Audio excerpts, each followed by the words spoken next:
This is Dean with the Two Party Podcast. I'm here with Coach Cam. If you're not familiar, he was one of the coaches that helped out with the Texans. He's got a new e-course coming out. Win the first quarter of your day, Playbook for Wealth, Health, and Success. I'm going to let him introduce himself and kind of give a breakdown of who he is and what he does. He is obviously a mentor and a positive energy for the community where he lives and helps with a lot of the youth athletic and stuff. So I'm going to let him introduce himself, and just that way we can understand who he is and where he comes from. Go ahead, Cameron. Hey, Dean, thanks for having me. My name is Cameron Campbell. I go by Coach Cam. My mom calls me Coach Cam, so it's easier to say sometimes. I'm a Houston guy. I'm very much committed to my city and to helping folks be the best versions of themselves as they can. And I think that sometimes that disposition comes off as vanilla or corny, but there is a lot of validity to it. And so I'll kind of unpack some of my thought process and theories on that down the line. But, I think that similar to a celebrity or a well-known person being born in or growing up in LA or California, New York, and not leaving, that's kind of how I saw Houston. And so I have this saying, they say, if you can make it in New York, you can make it anywhere. I say, if you can't make it in Houston, you can't make it anywhere. Yeah. There's so many entrepreneurial opportunities. And so, being an entrepreneur and starting, very young in my life and just embracing that part of who I am, but then just being true to understanding, like, how can I be a blessing? How can I, understand my gift, develop my gift, grow my gift, but then share it is really the best way I can describe kind of who I am and what I stand for and what I value.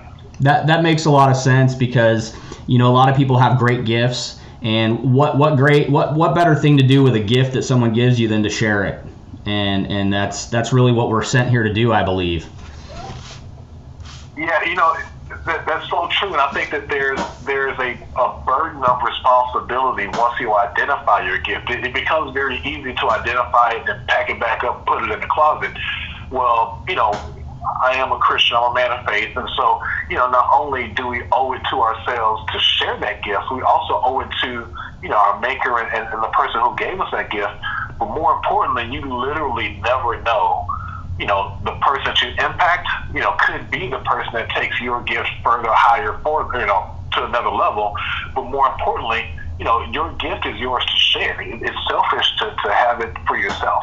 Amen. I agree with that. I'm a Christian as well. I do a little work when I can. It's been a minute, but my buddy owns getoutofthebus.org ministry. It's a double-decker bus here in Tulsa, Oklahoma. They go out every Thursday, and they literally just bring the message of God to the streets and to the homeless, and there's some rough areas here in Tulsa, as there is anywhere in the world that you go, and so they go out and they bring the word of God. They kind of preach and talk to, basically just bring fellowship. They feed, bring pizza and just gifts, and they just kind of help out. And so I agree, you got to share your gifts. A gift is really no good if it's just for the sole purpose of hanging on to for one person. Yeah, there's so much in what you just said, and I think that, I'm really excited about this podcast tour that we're kicking off to make awareness and bring awareness to the course that we're launching. But, in so many of these conversations, there's this just like fluffy story, and it's like, we can talk about all the highlights, but, the not necessarily the lowlights, but, the adversities are what shape a person. And you said something that kind of reminded me of an experience I like to share. So one of the people that I wrote about in my book, Alpha Redefined, his name is David Weekley. He's a Houston guy. He's a home builder, and I think he's actually like the largest home builder on the stock market, right? So I think it's a publicly traded company. He's done very well for himself. Nice. Well, I was in a low light of my life. I was in a low light of my faith. I think it was like around 2015, and I go to a weekly Bible study, and this Bible study has like a monthly luncheon. And so just on a gumption, the leader of the Bible study invited me and said, hey, we've got a really cool speaker this month coming up. I think you'll like it. Just come out. And I come out, and David Wickley speaks, and I just respect his business and his success so much. And what makes him so special is he's a servant leader. He's the first person to introduce to me the concept of a reverse tither. So he actually, number one, he donates 50% of his time and 50% of his resources out into the community, be it working with nonprofits, developing small businesses. But one of the things he talks about is, it changes what you think success is. Yeah. It's like, no, this is what I should be striving for. Like, this is a life unlimited. And so one thing he talks about is, his goal is to become a reverse tither. And so to trust God to give 90% and to live off of 10. It's like, wow, that is, when you make reference to your ministry, to your buddy's ministry, and just, you talked about the fellowship part. Fellowship is so underrated. I mean, just being able to be human and imperfect with other people around without judgment is special. That's a strong message, and to reverse tide, I've never heard that. That's a huge concept, and really just shows the size of his heart and his faithfulness to our Maker. That's huge. That's amazing. And not only that, and what I was taken away the first time I heard him speak, but I was fortunate enough to have time to interview him one-on-one, with the book, and he was so transparent and not just humble. Yes. But, he talked about, like, yes, I've had tangible success, I've had financial success, and he's like not that far from Oklahoma, here in Houston, he felt the boom of the 80s and the 90s, and he was like, Cam, I'm selling this money, and I felt nothing. Yeah. I know that there was so much more of a purpose for me, and I was never a money hoarder, but you're in business to do well for yourself. But I realized that my gift is giving. That's what I'm supposed to do. And again, it's easy to say that when you're on your way up, but when you're there, it takes. I think that as a big man, as a black man, as an athlete, former athlete, we define what masculinity is in such a way that we can look at a guy like LeBron and say he's masculine, then look at a skinny small guy in a Gap commercial and say that he's not, right? But the idea of masculinity is just like 100% being you, whatever that is. Right. And so to me, it's like that was a moment where I said, this is a man's man. Yes, correct. I would 100% agree. I think, and I can relate to that. I've been in situations in my life where I was financially, when I was younger, I was lucky enough to work for a company. It was a family-owned business in the medical field, and they gave me a 5-year retirement. I mean, I was like 19. I worked for them for 5 years. They said, you get your 401ks, you can stick with us or you can cash out. And I was young and dumb, and I cashed out. I was like, wow, 5 years I've worked for this company, and I can have all this money, and I can do my own thing, and I did. I cashed out and thought I was, got the world by the boo-boo, but let's be real, it didn't last. That money went real quick, and I learned at a young age, that money, financial gain is only good these days. I reflect on it these days. Financial gain is really only good if you can share it. And financial gain and success is only good if you can use it as a tool, not just to glorify our Maker, but to help your community, to help the people that need it. Because it's no fun, they say, you can rise to the top, but it's no fun being at the top if you're all alone. And being at the top doesn't mean you have to surround yourself with people that are all at the top. It means you really should reach down and lift up the people that need it. That's if I may take that and rewrite the back of my book cover, because that's exactly what my book was about. So I wrote this book about almost a year ago, actually. So last October, the title of it is Alpha Redefined, 12 Servant Leadership Principles of Legendary Leaders. And so the premise of it came, my wife now, we're dating at the time, we were picking a movie, I don't know what we're doing, making a decision, and she said to me kind of in a gruff, like, you're such an alpha. And I was like, take that back. back, right? So I had such a distorted idea of what the word alpha meant. And she said, like, do you even really know what an alpha is? I'm like, yeah, like, they curse a lot. Yeah, maybe they make money, but, they're just like, they're just so dominant that they kind of suffocate. She's like, no.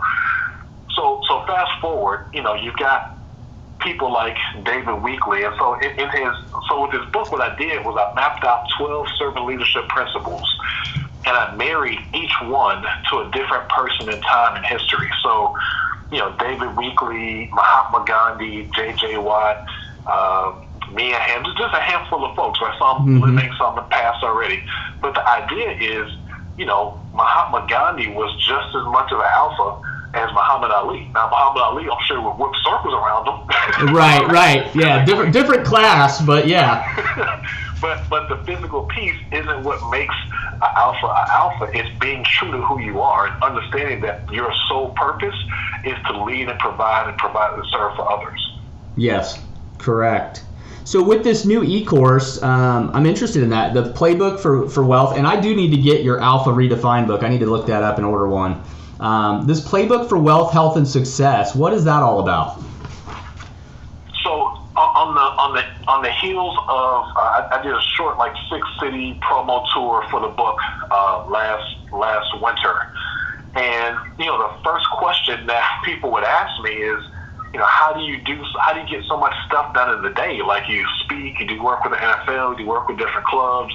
I have a sports construction company. You're obviously very hip in the community. How do you do all this stuff? And I'm like, I'm not special, right? I don't have the answer. I win the first quarter of my day. I get up at 4 o'clock. I have a very consistent routine that I do, and it's a lot of it comes from being an athlete. So it's like if you hedge your day within the first 4 hours, you almost can't lose the rest of your day. And so the idea that the championship team isn't the team that walks onto the field and wins.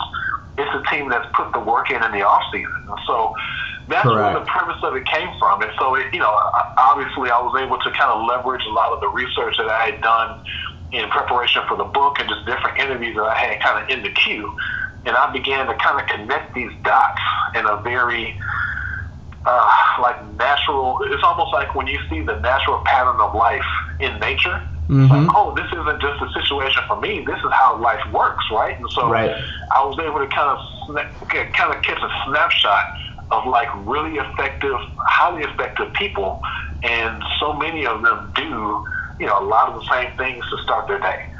Yeah, and that's a good point, and I can relate with that as well. For many years I kind of got off track. I used to box for many years, and that was one of the things I enjoyed physically. It was one of the sports I really enjoyed and doing myself. And I got off track for a long time with fitness, and my past, I've been through addiction, I've been through drinking and all the nonsense and the ups and downs of life that sometimes you shouldn't take. And about 6 years ago when I moved here to Oklahoma, I kind of made a lot of changes with my life before I met my wife and stuff. And just recently, I want to say it was last year, about a year and a half ago, I started really going big on fitness. So I started, my schedule literally starts 5 a.m. when I'm on schedule. I just had surgery, so I've kind of been laid up a little bit, but I usually get up at 5 a.m. I work out for 2 hours solid because I usually can't get a good pump without at least a 2 hour, no matter what muscle group. So I do a 2 hour, then 7 o'clock I get up, and I'm a general contractor. So when I get done working out, I get up, I get ready for work, I head to work. I'm on the job by about 7:30. So 7, and then the rest of my day till whenever I get off. And a lot of people are like, man, you're getting up at 5 a.m., you're working out, then you're going to work as a general contractor doing construction. And I'm like, yeah. And I'll tell you what, in the past year and a half, give or take, that I started that schedule, my life's changed. It's changed my perspective. It's changed how each day starts. It's given me new vision on certain things like this podcast show and a lot of the different aspects and things I want to do. Life's short. I'm 44, and I really want to make changes, not just for myself, but I want to make changes in the people's lives around me. And so I can relate to that. Win the first quarter of your day makes sense when you say it, and you explain it the way you did. Well, Well, and you know, a part that you made reference to that I have to second is, you know, most times our greatest discoveries come from pain points. And so, you know, I shared that 2015. No, 2015 for me, I call that time of my life the abyss. And so, I had a lot of success coaching. I was the winningest coach at the school I was at, and my school leader comes in and says, "Hey, you know, coach, you've done well." I was athletic director. I was the youngest head coach in the city by, you know, maybe 2 or 3 years. I was the youngest athletic director by like 15. I mean, just ahead of kind of the point you made earlier about, you know, kind of early success out the gate.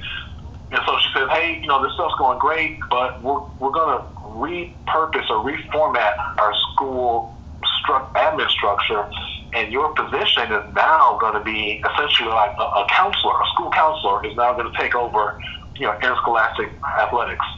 So you can stay and coach, but, you know, like, you're going to be doing PD." Wow. Yeah. And so it's like, well, no thanks, right? Like, I'll bet on myself. I'll move on. Yep.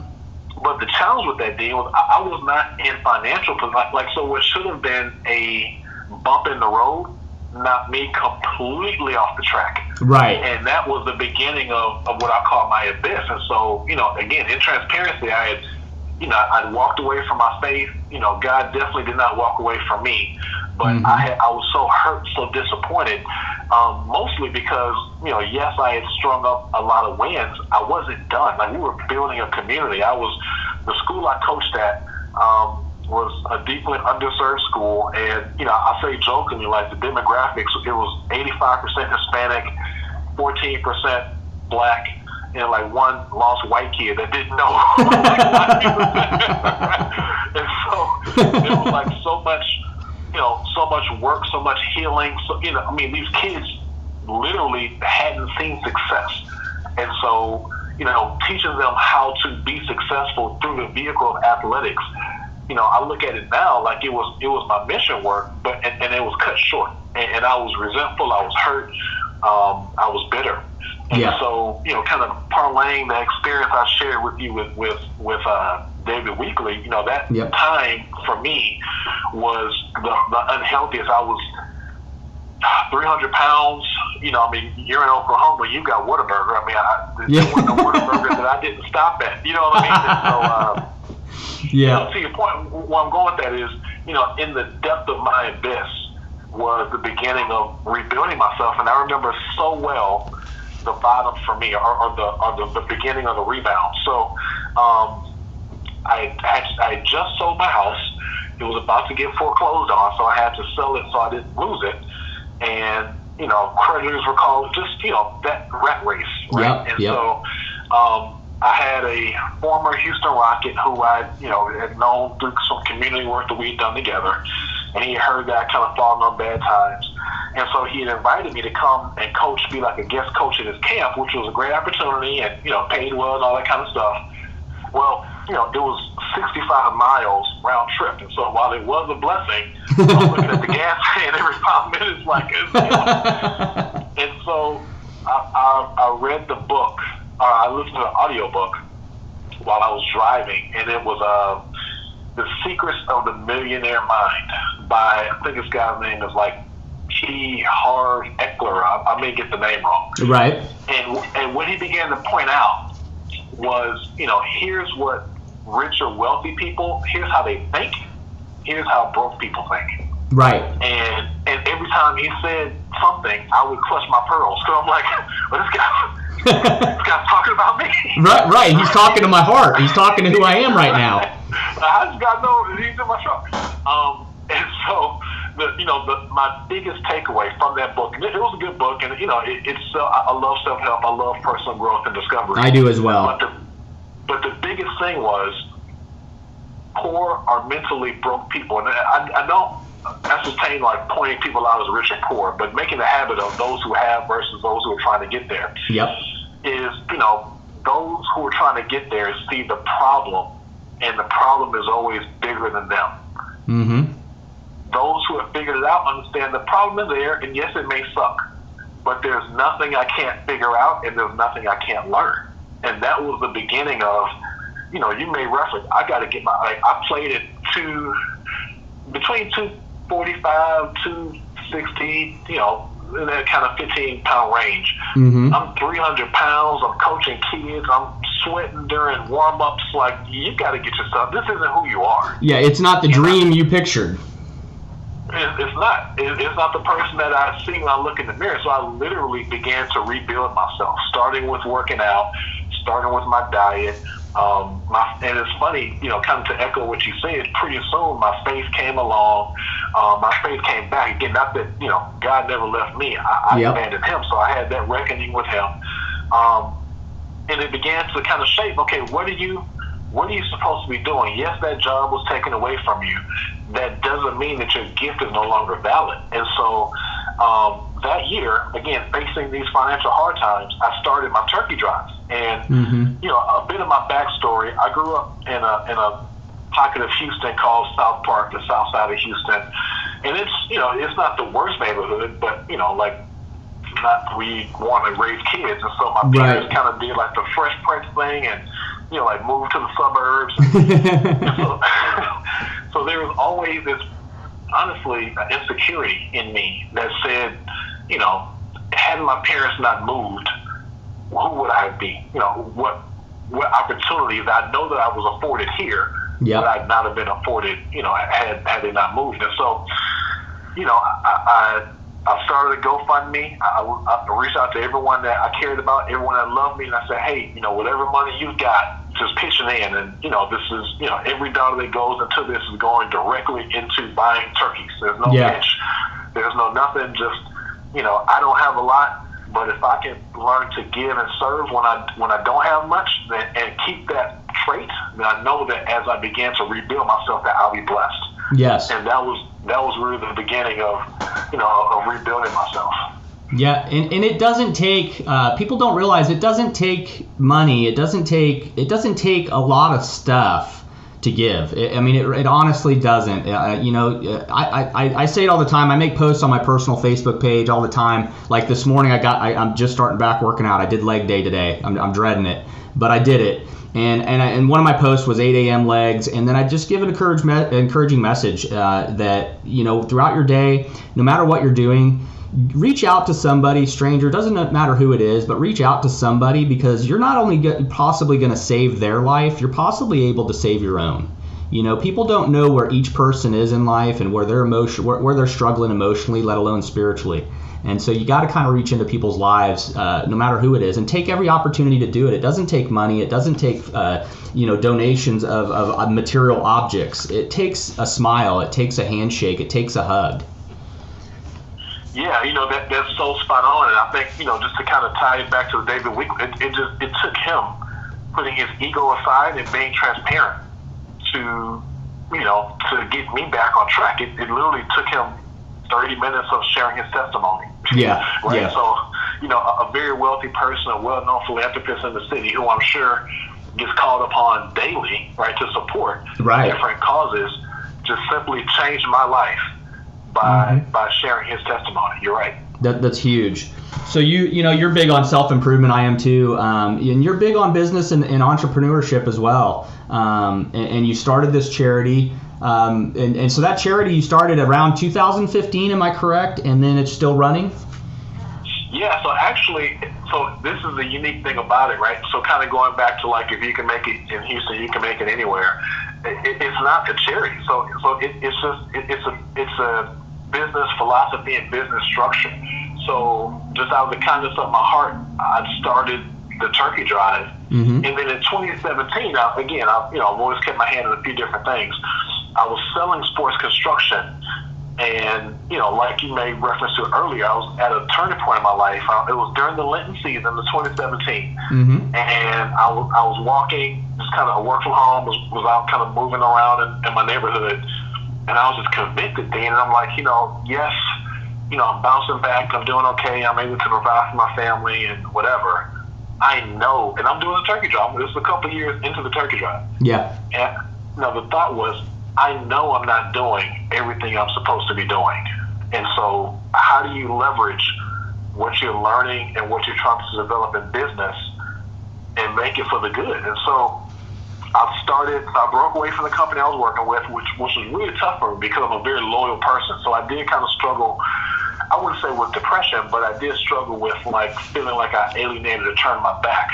But sometimes you have to make those really tough choices. We do. And so I started Texas Athletics Construction. And so, essentially what I did was I started a social entrepreneurship company. So I'd go to a guy, so I'm selling basketball courts, putting greens, batting cages, tennis courts, initially residential, right? So somebody's backyard. Yep. So I go to a lead, I go to a sales appointment, and I say, okay, Dean, this court's, roughly $30,000. But I tell you what, I'll sell it to you for $27,000. If you go write that nonprofit a $3,000 check. Right. I'll go partner with that nonprofit and execute the community work that I know I'm supposed to be doing anyway. Right. Yeah. And and now you've got your court, and I'm happy because not only have I completed a project, but now I'm that much closer to getting the work that I need to get done. And what it was not intended to be was a unique value proposition, but that's exactly what it ended up being. And so, before soon, I was able to make headway, as a startup against some of the bigger competitors in the area, because if our pricing is the same, if our quality is the same, why would you not go with the guy who's doing good work? And oh, by the way, at the end of the year, I'm getting a tax letter from this nonprofit because I made this charitable gift. Right. And so, so that's how I was able to start the scholarship and, Coach Camp Christmas wishes and just a lot of stuff was just kind of, H-Town ingenuity, just trying to figure it out. That's truly amazing, and it's basically, instead of a charity, I guess, more of a community initiative. I mean, you're really just giving back to your community via also helping build business, as well as you're also setting an example for those that are involved or around you, the youth especially.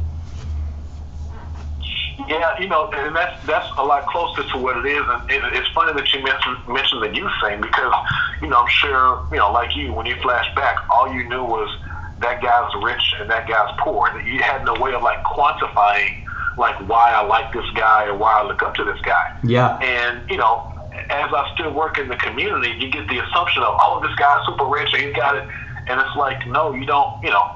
Exactly what you were saying about David Weekley. I don't have to shell out $10,000 to make an impact in your life. Never. But I can swing by your school every other week and have lunch with you. Right. So the willingness to be hands-on with those that are in need, is really the most important piece. Yes, I would agree. And then I want to touch base. I'm looking at my notes here that I've got, and I want to touch a little base on Black culture. Obviously we've got a lot going on in our society today in this day and age, and people of faith like you and I guess we see things through the goggles that God gives us to look at when we're faithful. And so how do you feel on the Black culture of today, and how do you feel throughout your life? What's been your perspective on the Black culture?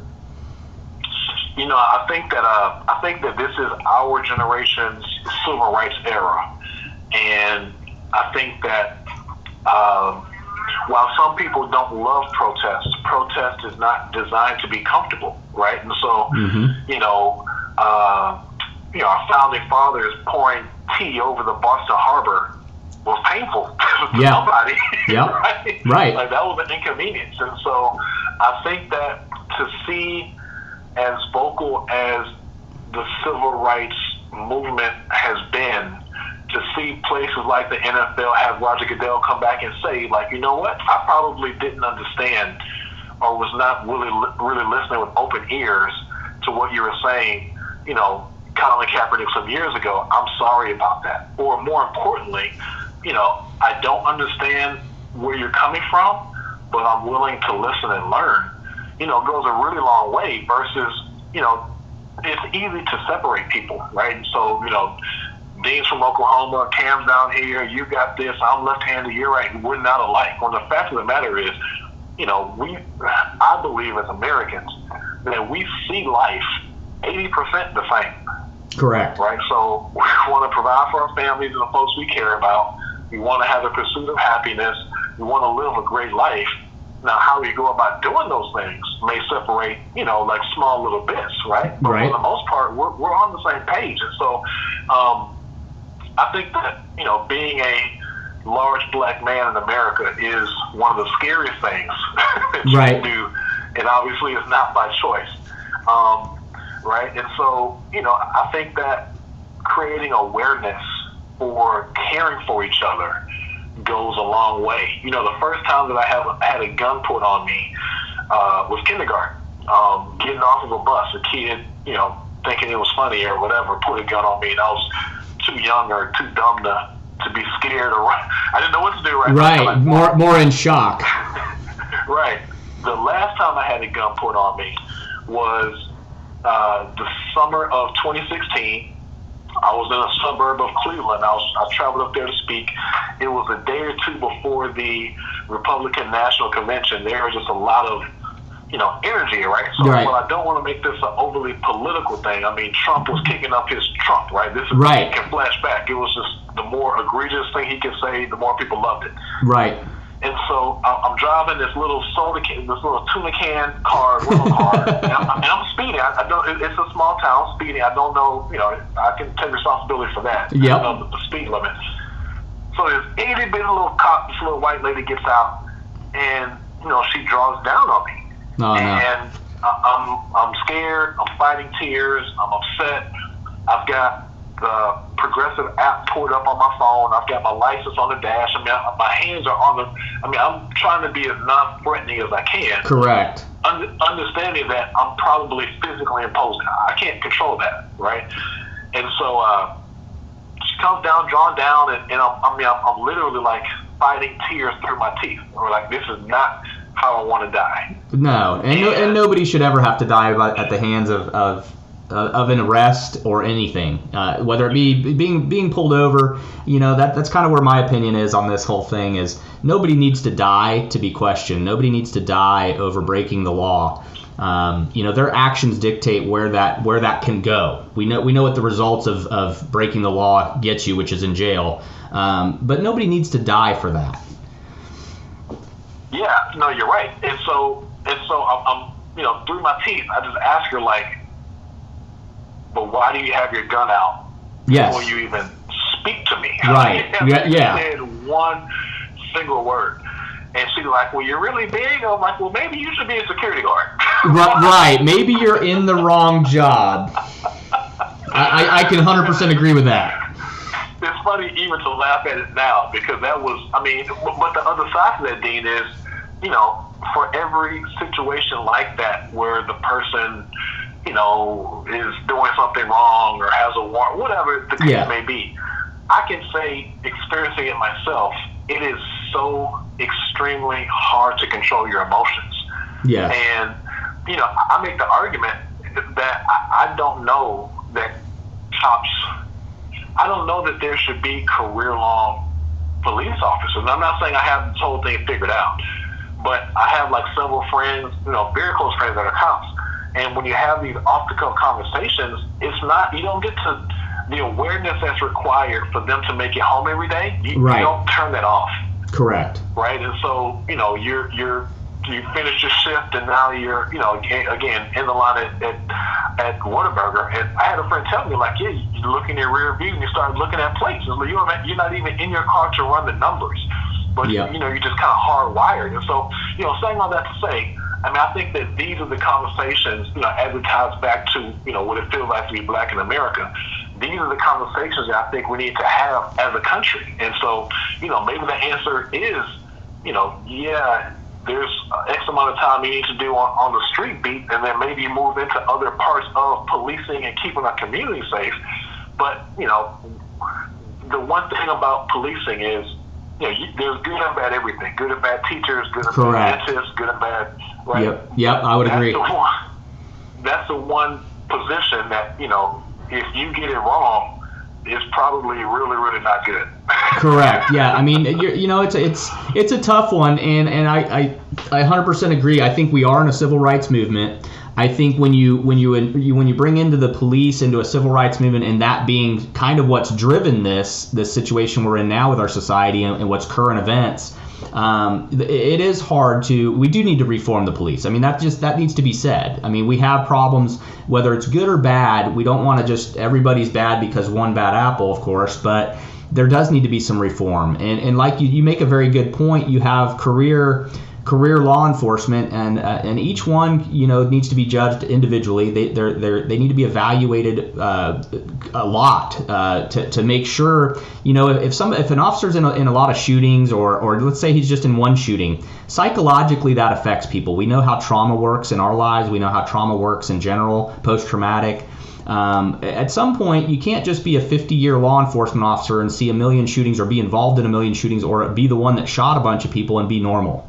There's emotional problems that come up and arise, and so I would agree that we need to reevaluate that stuff. Now on the other side of it, looking at the civil rights side of it, at no point in time should you or any black person or any person of any culture, period, be in fear for their life because they're being pulled over or being questioned. Now I understand fully there's criminals out there, there's people breaking the law, and they know they're breaking the law.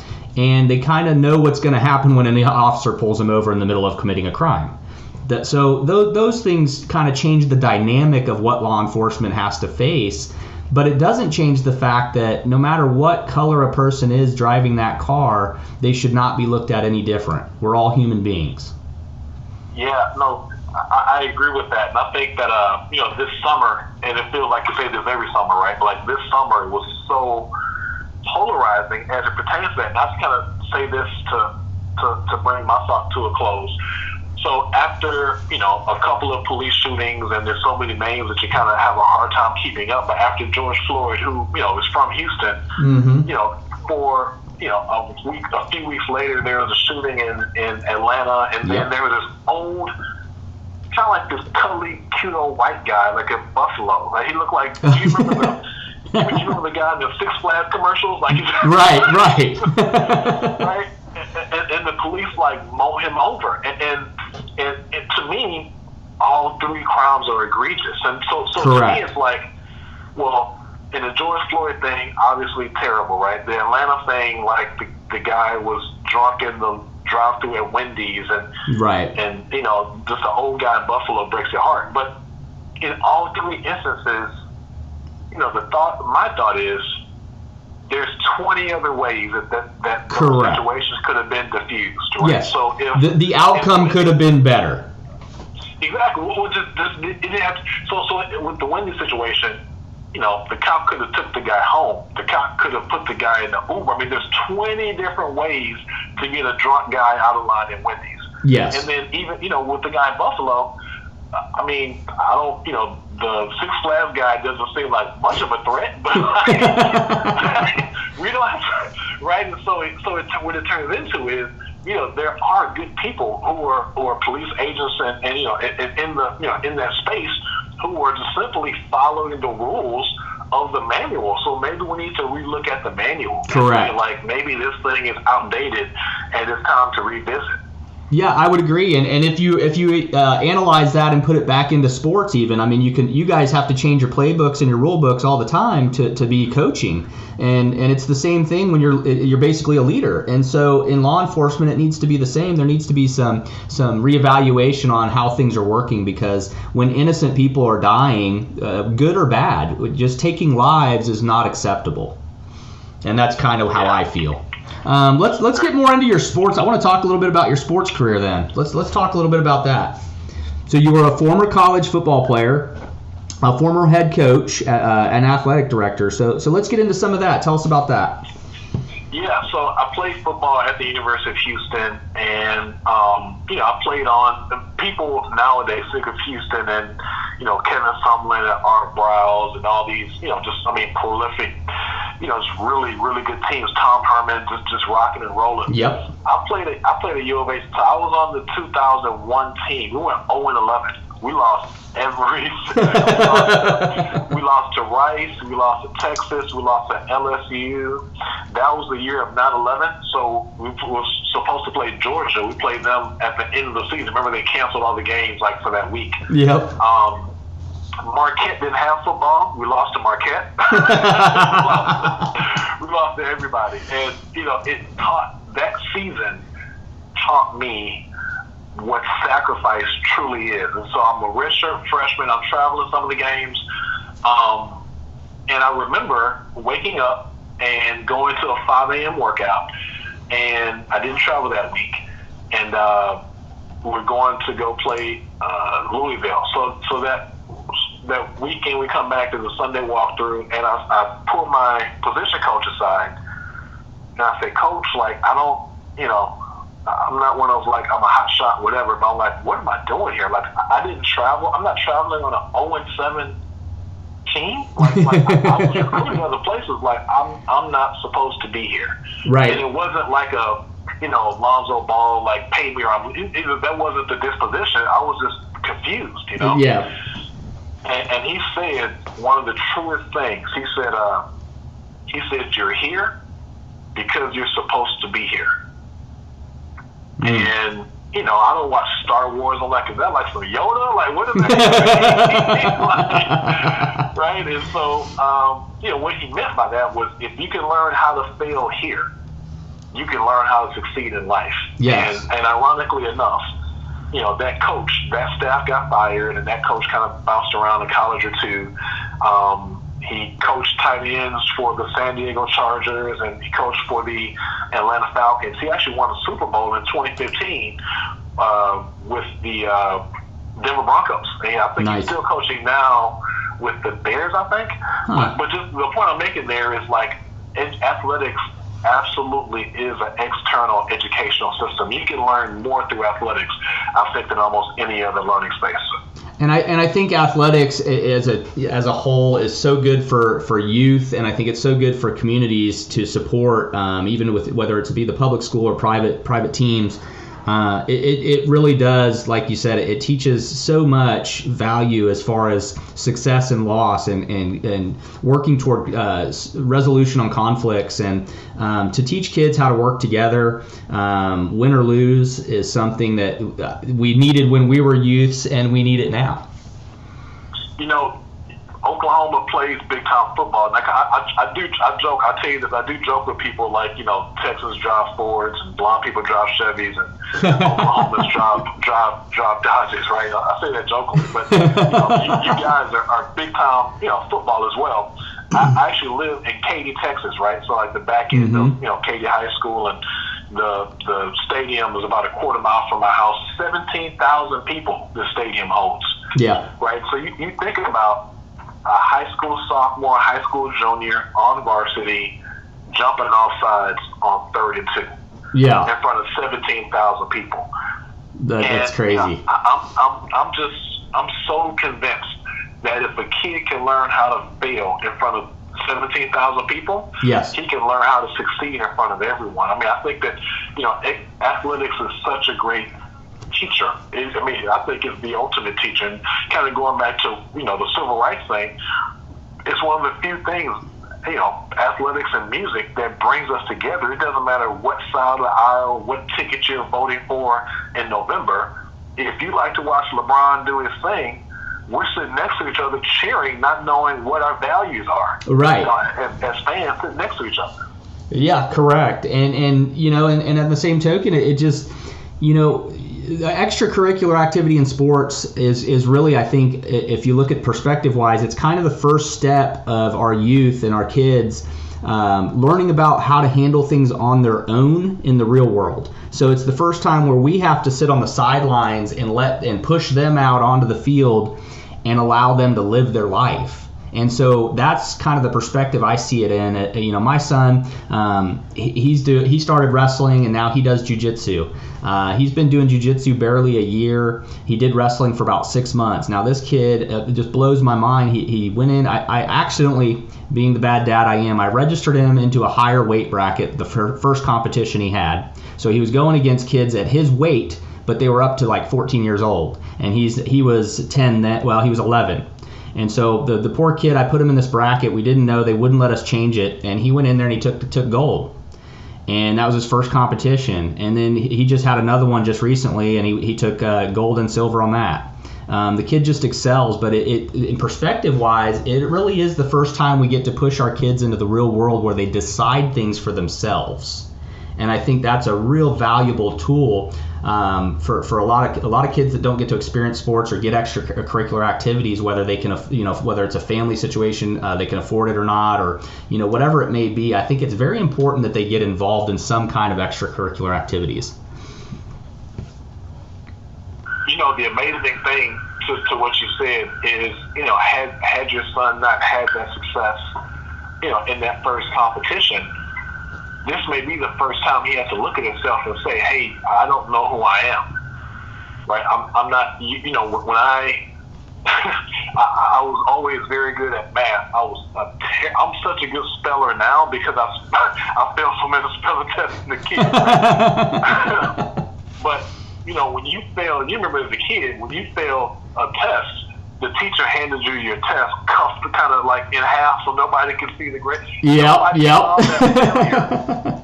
Nobody saw that failure, but you and that teacher. Yeah. When your son, if he were to fail, or when at some point he does, everyone is seeing him do that, which forces that kid to not only ask himself some very tough questions in a very small amount of time, but more importantly, it allows him to rebound externally, right? So again, nobody sees the retest, but you and the teacher. But people see how you respond when you get up from the mat after you've been beaten. And I think that's what makes athletics so special. Yeah, he did. This last one, he got beat on because they do gi and they do no gi, and so he did good on the gi and he got beat on one of the no gis, but he still ended up getting the medals. And on the first competition, it was a long day. It was 7 o'clock. I think we left around 3, and I signed him up for 4 competitions, which was outrageous for him to start. And he made it through 3 and did really well, got his butt kicked on the 3rd. Now, he took the gold in his no-gi. He got his butt kicked on all the gi ones, and his 3rd one, he was so beat. And I asked him if he wanted to do his 4th. He said no. He humbly just said, I'm good. And we went home. So, he learned defeat that day, as well as, he learned what it feels like to win. And this last competition was the same. He kind of got his butt kicked on a few of them, and he learned, I got to work harder. I got to work on my game and learn the tools and techniques that are going to get me to win. It's amazing in that story that you've introduced your kid to the growth mindset without having to read a Carol Dweck book or having to pull from academic. Not that I'm belittling academia at all, but like your son was forced with challenging himself and conceding on that 4th, but being okay because he gave everything he had on the first 3. I don't have anything else left to give. He truly did, and the kid's got such a big heart, and it's funny that you mentioned about the sport, the educational side of things. He is a bookworm. He is, that was between wrestling and that first competition with jiu-jitsu. That's really been his first initiatives into sports, and his first really, stepping outside of reading books, stepping outside of kind of, for lack of a better term, being the nerdy kid, And he really went out there, he performed, he gave it his all, and he had some of these 14-year-old kids mad at him because he went in there, I put him in the wrong bracket, and he ended up taking the gold in their bracket that they worked for, and they were amazed that this 11-year-old kid stepped in here and just whooped him.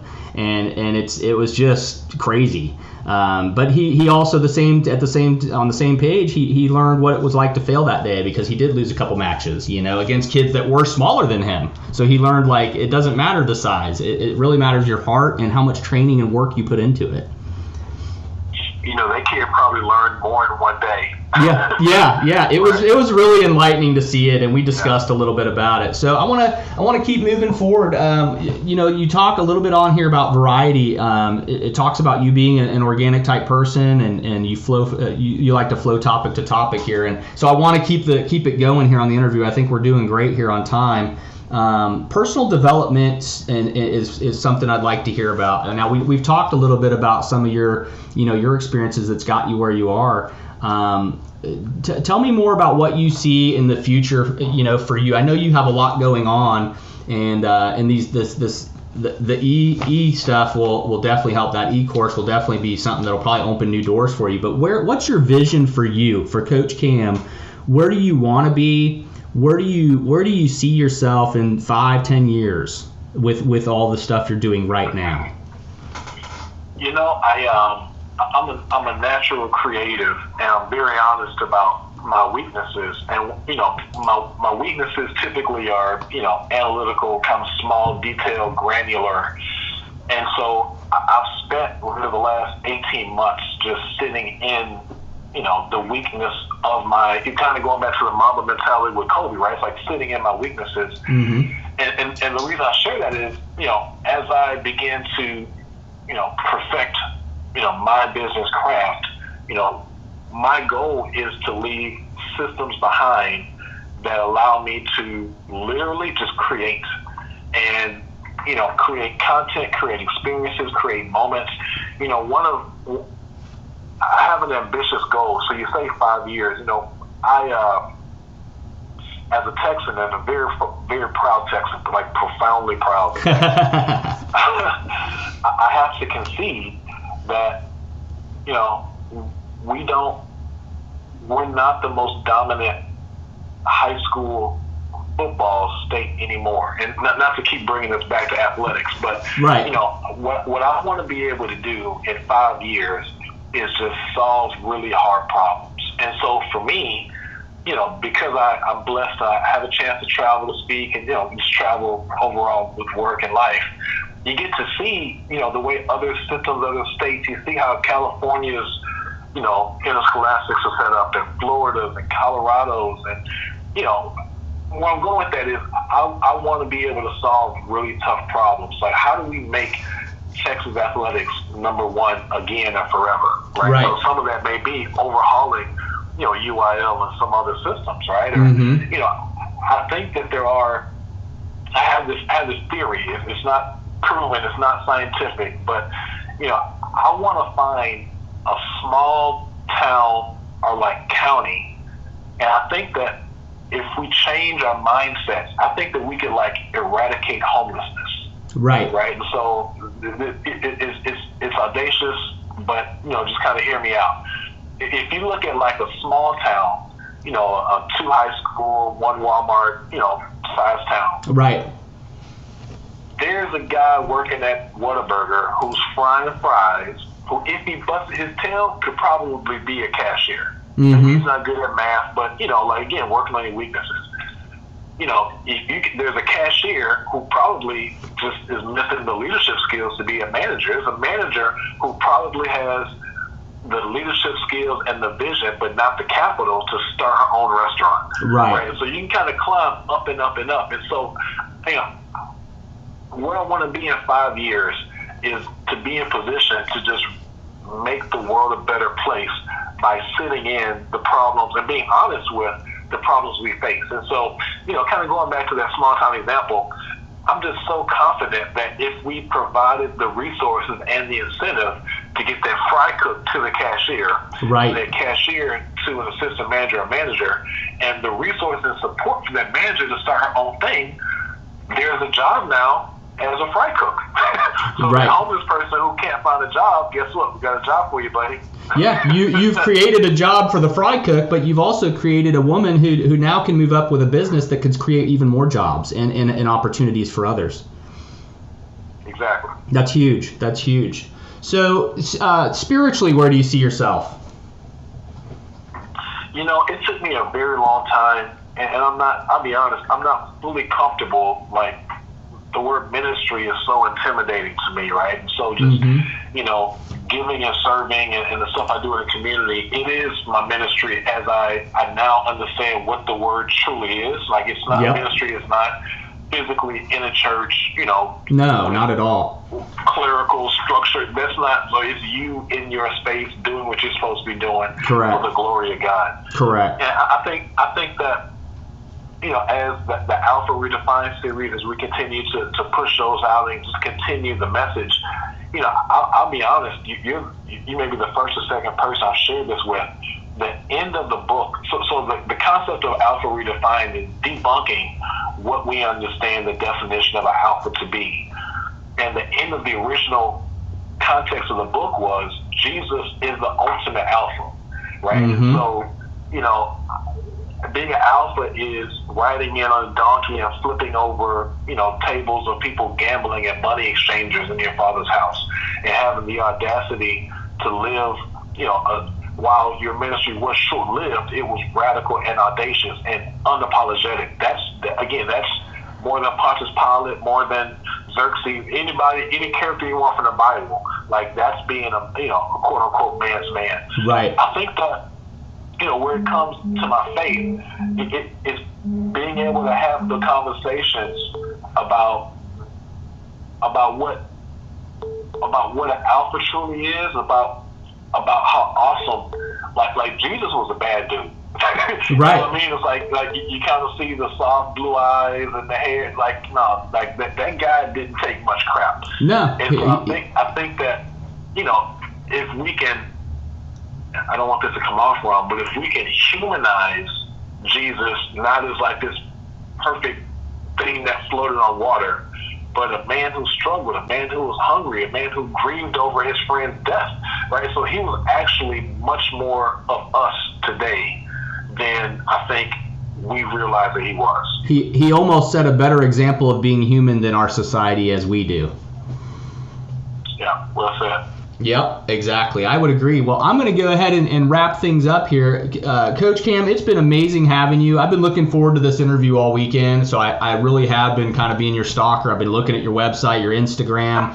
I really have been kind of researching because I was really digging what you initially sent me to talk about, and now talking to you, it's been great. I love the discussion. I love where your heart's at. I think you're really, I see a vision for you doing great things and continuing to do the great things that you've already started doing, and I see them flourishing, and any way we can help you to promote and any way we can help you in the future, we're here for you, and we'd love to have you back anytime.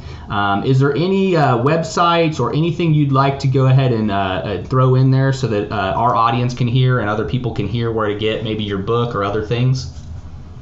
Yeah, so you can grab all of our products, the book Alpha Redefined, the online course Win the First Quarter of Your Day. Those can be found on CoachCamCourses.com, and then on all social platforms, Coach Cam Cares. Awesome. Okay.